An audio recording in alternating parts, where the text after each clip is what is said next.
Can I ask you? Okay, I have one thing I want to say. Please, Manu, come ahead. Take a seat. I really wanted to just throw a not so nice question out there because I think there are a lot of skeptics in the room, and I love your vision. But some people might call it a little bit utopian, and then we sort of remember this one thing called Americans Elect and the guy who stood on our stage a few years ago. Can you summarize how maybe you're different from that and put our, skeptics well, first of all, where they belong? Yeah. This is a social network for voters. We've got 2 billion people who use social networking technology, so that is not rocket science. Second of all, we know that the majority of the American population use the internet to participate in politics, so that's not hard either. Then setting your agenda, it's like a dating service. Everybody that is looking for dates knows how to go and use dating services that match you up with people who might be like you. So in that sense, this is an opportunity for people to connect with each other doing what they already do, except they do it in their own environment where they're unimpeded by the cages in which political parties put them. And I apologize to all of the representatives of our major parties who are here. Great. Okay. Well, hey, that was an important question. And yeah. Can I add to that? Yes. I think, the biggest, this is something that we learned the hard way, as I said, and I think the biggest challenge with things like American Elect or any system like this is expecting that people will, at some point during their day, stand up and say, I'm going to be political right now. So the challenge is not, will people ultimately want to participate in this, but how do you get them hooked? How do you bring them into this system? And that's why, specifically, we've been looking at the news media as a way to grab people's attention. I love your platform. Behaviors. Let me just say something about Americans Elect, is that our argument is we need a systemic changing technology, which we think the interactive voter choice system will make all of your technologies work better because they'll give voters more power. Americans Elect wanted to change one thing, which is presidential nominating conventions, and do it online. Our argument is you can't just change one thing. It won't change the system. So we invite you to join forces with us, all of those of you who are here, and learn about the interactive voter choice system because it is a platform. It was designed by a voter for voters, and it will change the entire system and not just a piece of it. Inspiring. Very inspiring. Anne. I think we have a lot to look forward to. I did want to give you all a chance to either make a final statement or respond to a question. I wanted, for you to tell us, the one question I had that I wanted to put out there, and because there's so many of you, you certainly don't all have to answer it, but maybe somebody has an idea. And we've been kind of touching on it with this one. It's just about adoption, technology adoption. We have these great ideas and great new products and great new platforms, but the adoption is not necessarily a given. It's tough. And, what do you have anything to say about how to tackle that challenge? You talked about social media, for example, Nancy. But I'm going to go down to the end and see if maybe Joe or Rachna have a thought about technology adoption and what opportunity we can see in civic technology with that and bringing more people to our solutions online. I think it's an interesting question, Susan. Thanks for asking it. I think there's two things that trigger adoption in a technological sense, and in this sphere are particularly relevant. One is adoption is a network effect. When you start to see a certain actor adopt a technology and you respect that actor, suddenly that triggers change. So for example, now we're seeing the evolution of the design of publicly owned voting systems in California, in Los Angeles County, in Travis County, Texas. And I think those might provide a kernel or a seed for a network effect of change with regards to election systems. That is to say, voting systems per se. The other thing I think that's necessary is cost, low cost and public control. At the moment, we are spending an inordinate amount of money on elections equipment and services in an inappropriate fashion.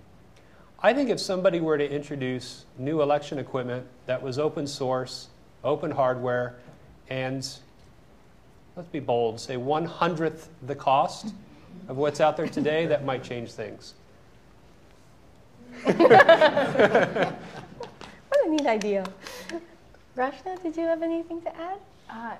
Yeah, I think for technology adoption from an individual standpoint is very different from an organizational standpoint. So for an individual, when they hear about PopVox, they think, oh wow, an exciting new way to write a letter to Congress. Maybe they're skeptical, but then they see results. You know, within a couple of days, they get a letter back from their member of Congress and they say, hey, this worked. My letter actually was delivered. I got something back. I see a little dot on the map that represents me. And then I see all these other people that have written letters. And there's something rewarding about that.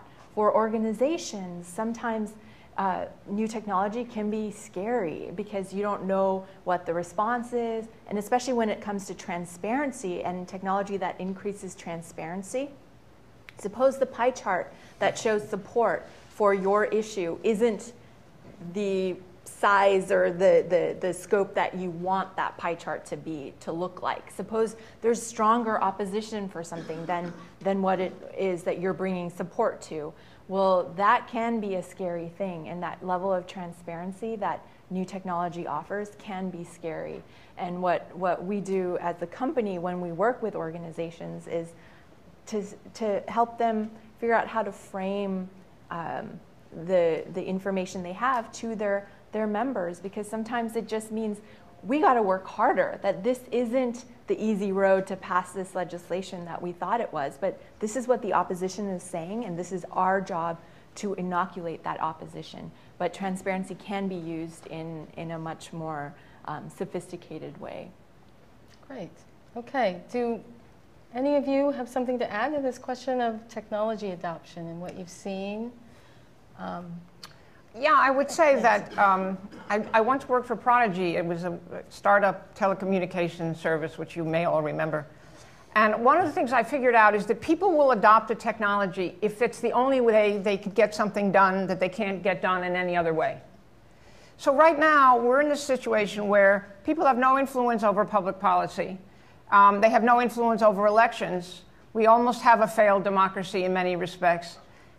It's so failed that Congress hasn't appropriated the $4 trillion that's going to be needed to repair our crumbling infrastructure. So push has come to shove. So when voters realize that the country is going down the tubes, and there's technology that is going to enable them to get control of that government and actually run that government from their desktops and their mobile devices, that's like cutting butter with a hot knife. That's the way I look at this technology. This is not hard. And if you look at the millennials, by the way, who are going to be 40% of the electorate in 2020, for them, they're able to do anything at all, anytime, on any device. And they not only do it with themselves and their friends, but they teach their families and their coworkers and their neighbors. So it's a device for getting our technologies out there and working. If we focus on the millennials and we really make sure that they understand how to do it, they'll bring everybody else along. That's something we've talked about too.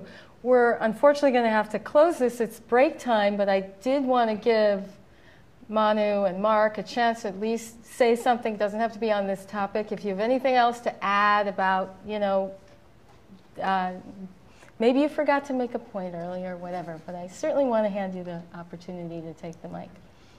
I'll comment on what we're talking about right now, and then I'll tie in a little bit of what we were talking about very quickly. To me, technology adaptation or adoption is all about utilizing market mechanisms. And we've talked about pushing coming to shove. We've talked about open sourcing. And what we have is we have a system, like we were just talking about, where people are going to be competing for a voice. But you can't utilize a market mechanism when there's a barrier to entry that's so high that no one wants to adopt it. And with technology, the training and the learning curve is that barrier to entry. So when we develop new technology systems, if we're developing them in a way that can be easily adopted by someone who is maybe not as tech savvy or someone who's not as familiar with it, we then empower the market to let one organization start to outcompete another, which pushes technology development.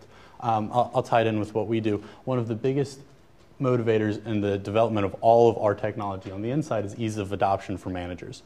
And when we do that, we empower managers who use a platform like ours or use our platform to be able to utilize this to mobilize more workforces.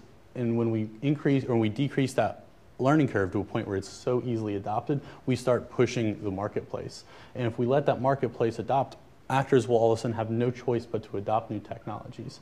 And we need to do it with, of course, some sort of hesitation as to make sure that we're adopting what we need to, but the marketplace is already there. If we lower that barrier to entry, I think we'll see a lot of progression and a lot of adaptation of all of this technology. Great, great. Yeah, I've touched on it a little bit, but I think finding a way to work with the media, since that's something that's already in our collective awareness. You know, I've used PopVox. Countable is also another great app that both track what Congress is voting on at any given time, and it'll send you an alert and say, hey, vote now. But the question is, well, why is this the time that I should vote? I also don't know anything about this right now. Oftentimes, what Congress is voting on is out of sync with what we're aware of in the popular media.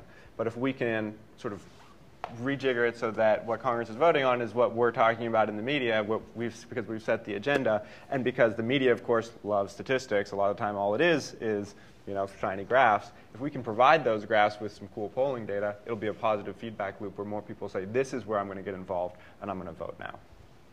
Great, great point. And Joe, did you have anything to add? Or? Yes, I do have sort of a final comment on the networking effect. Okay, it seems to me that when we start, of course, it's going to be fresh and new, and we're going to have to market a lot of it very hard. Okay. Once, however, some of the millennials start to pick it up and see it as a way to organize, okay, and to win elections at the local level, and someone makes a breakthrough and swings a congressional election that way, then the network effects are going to drive this very, very rapidly. And it only really has to happen once, and the story be carried by the media. And then everybody's going to jump on it. Great. We have something to look forward to. Not just our break. No. Thank you. Thank you. Whoa. I want to thank all of you for going with us on this journey. We have more.